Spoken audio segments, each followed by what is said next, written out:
ರೀತಿ ಟೊಮ್ಯಾಟೊ ಪಚ್ಚಡಿನ ಮಾಡಿ ಇಟ್ಕೊಂಡ್ರೆ ಸಾರು ಮಾಡ್ಕೊಂಡಿಲ್ಲ ಅಂದ್ರೂ ಚಿಂತೆ ಇರಲ್ಲ. ವಾರ ತನಕ ಸ್ಟೋರ್ ಮಾಡಿಕೊಂಡು ಅನ್ನ ತುಪ್ಪದ ಜೊತೆ ತಿಂತಾ ಇದ್ರೆ ಸ್ವರ್ಗನೆ. ಮೊದಲಿಗೆ ಎಣ್ಣೆ ಕಾಯಿಸಿ ಪೂರ್ತಿ ಹಣ್ಣಾಗಿರೋ ಟೊಮ್ಯಾಟೊನ ಹಾಕಿ ಟೊಮ್ಯಾಟೊ ಫುಲ್ ಸಾಫ್ಟ್ ಆಗೋ ತನಕ ಬೇಯಲಿಕ್ಕೆ ಬಿಡಿ.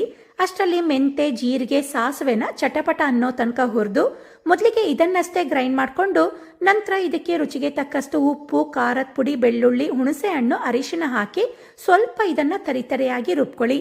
ಈ ಕಡೆ ಟೊಮ್ಯಾಟೊ ಕೂಡ ಸಾಫ್ಟ್ ಆಗಿರುತ್ತೆ. ಇದನ್ನ ಆರಿಸಿ ಇದನ್ನು ಕೂಡ ಸ್ವಲ್ಪ ತರಿತರಿಯಾಗಿ ಗ್ರೈಂಡ್ ಮಾಡಿಕೊಂಡು ಒಗ್ಗರಣೆಗೆ ಸ್ವಲ್ಪ ಜಾಸ್ತಿನೇ ಎಣ್ಣೆ ಕಾಯಿಸಿ ಸಾಸಿವೆ, ಜೀರಿಗೆ, ಇಂಗು, ಜಜ್ಜಿದ ಬೆಳ್ಳುಳ್ಳಿ ಹಾಗೆ ಒಣಮೆಣಸು, ಕರಿಬೇವು ಹಾಕಿ ಫ್ರೈ ಮಾಡಿಕೊಂಡು ಗ್ರೈಂಡ್ ಮಾಡ್ಕೊಂಡ ಟೊಮ್ಯಾಟೊ ಹಾಕಿ ಹಸಿ ವಾಸನೆ ಹೋಗೋ ತನಕ ಚೆನ್ನಾಗಿ ಕುದಿಸ್ಕೊಳ್ಬೇಕು.